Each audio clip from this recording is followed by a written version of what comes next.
Good morning friends. आज हम बात करेंगे उत्प्रेषण और प्रतिषेध की रिट की।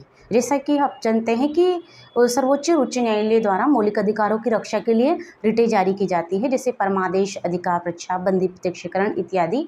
और उन्हीं में से एक और रिट है उत्प्रेषण और प्रतिषेध। मूल रूप से हम ध्यान केंद्रित करेंगे कि ये होती क्या है और इनमें अंतर क्या है, उत्प्रेषण प्रतिषेध में अंतर क्या है। मेन जो कन्फ्यूजन होता है इसी को लेकर होता है कि इन दोनों में अंतर क्या है, तो इसी पर हमारा फोकस रहेगा। तो प्रतिषेध का अर्थ होता है इंग्लिश में प्रोविशन, हिंदी में इसका अर्थ होगा रोकना, यानी कि किसी भी कार्य को बीच में ही रोक देना। उत्प्रेक्षण का अर्थ होता है कि उठाकर ऊपर भेजना। ये इन दोनों का शाब्दिक अर्थ है। ये जो दोनों रिटें हैं ये न्यायिक क्षेत्र में जारी की जाती है। सर्वोच्च और उच्च न्यायालय अपने से निचले न्यायालय को ये रिट जारी करते हैं। कब जारी करते हैं? जब उन्हें लगता है कि जो उनका निचला न्यायालय है वो अपनी लिमिट से बाहर जाकर कार्य कर रहा है, जो कार्य उसकी अधिकारिता में नहीं आता है ऐसा कार्य वो कर रहा है। जो किसी भी मामले में अगर वो सुनवाई कर रहा है, किसी भी केस में अगर वो सुनवाई कर रहा है, तो उस सुनवाई के दौरान वो अपनी अधिकारिता का उल्लंघन कर रहा है। ऐसी परिस्थिति में सर्वोच्च और उच्च न्यायालय दोनों रिटें जारी करते हैं, यानी कि इन दोनों रिटों का विषय एक ही है। जारी करने के दौरान क्या होता है, प्रतिषेध के द्वारा जो गलत सुनवाई चल रही है उसे रोका जाता है, उसे बीच में ही रोक दिया जाता है और कह दिया जाता है कि आप रुक जाइए, आप इस मामले में अपनी लिमिट से बाहर, अपनी लिमिट क्रॉस कर रहे हैं, अपनी लिमिट से बाहर जाकर, अपनी अधिकारिता से बाहर जाकर काम कर रहे हैं, इसलिए इस मामले की सुनवाई यहीं रोक दीजिए। उत्प्रेषण इससे आगे का एक कदम है। इसमें सर्वोच्च या उच्च न्यायालय क्या करते हैं कि जिस मामले की सुनवाई कोर्ट में चल रही है उस पूरे मैटर को रोककर, वहाँ पर रोककर अपने यहाँ मंगा लेते हैं, और वहाँ फिर वो खुद उस न्यायालय खुद उस पर विचार करता है। तो एक तरीके से हम कहेंगे कि ये तो फर्स्ट वाला प्रक्रम है और ये सेकंड वाला प्रक्रम है। दोनों में ही जो अंतर है वो प्रक्रियागत अंतर है कि प्रतिषेध कहाँ होता है, फर्स्ट चरण में। प्रतिषेध कहाँ लागू होता है, फर्स्ट चरण में। जब कोर्ट में मामले की सुनवाई चल रही हो तो उस समय जो रिट जारी की जाती है वो होती है प्रतिषेध। और अगर मामले को उठाकर अपने पास कोर्ट मंगवा लेता है तो जो रिट होती है वो होती है उत्प्रेषण। एक उदाहरण लेते हैं और उससे क्लियर करते हैं कि मान लीजिए किसी व्यक्ति के अधिकारों का हनन हुआ और कोर्ट में उसका केस चल रहा है।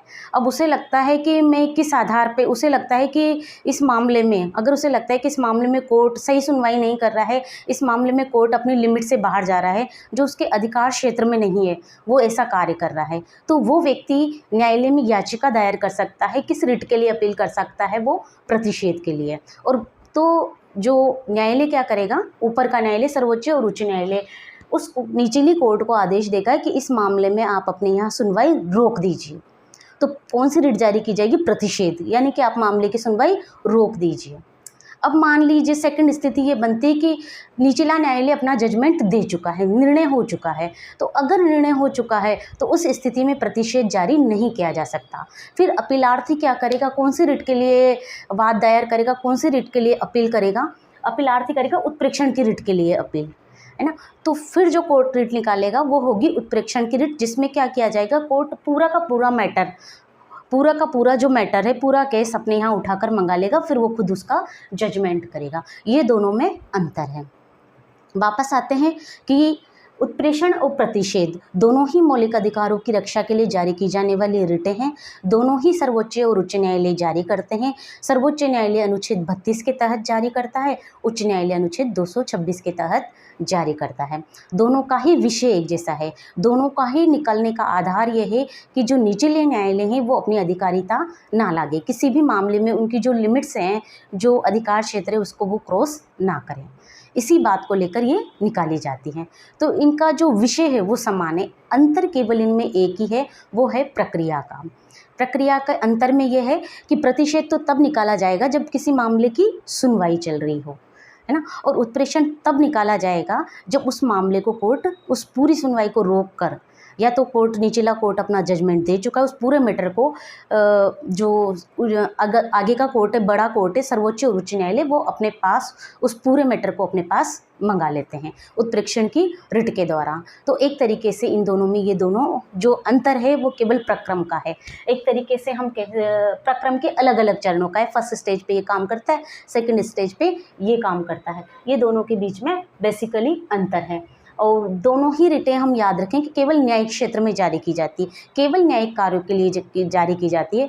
यानी कि जो संस्था न्यायिक कार्य करती है, न्यायिक कल्प या न्यायिक अर्ध न्यायिक कार्य करती है, केवल उसी के लिए ये रिटें जारी की जाती हैं।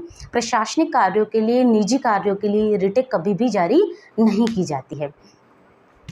तो ये इनका अंतर है कि इसके लिए ये दोनों रिटें जारी की जाती हैं। जो सेरेटरी शब्द है इसका अर्थ होता है प्रमाणित करना, है ना, पर चूँकि इससे हम पूरी तरह अर्थ नहीं निकाल पा रहे हैं, इसलिए मैं इसको अवॉइड कर रही हूँ।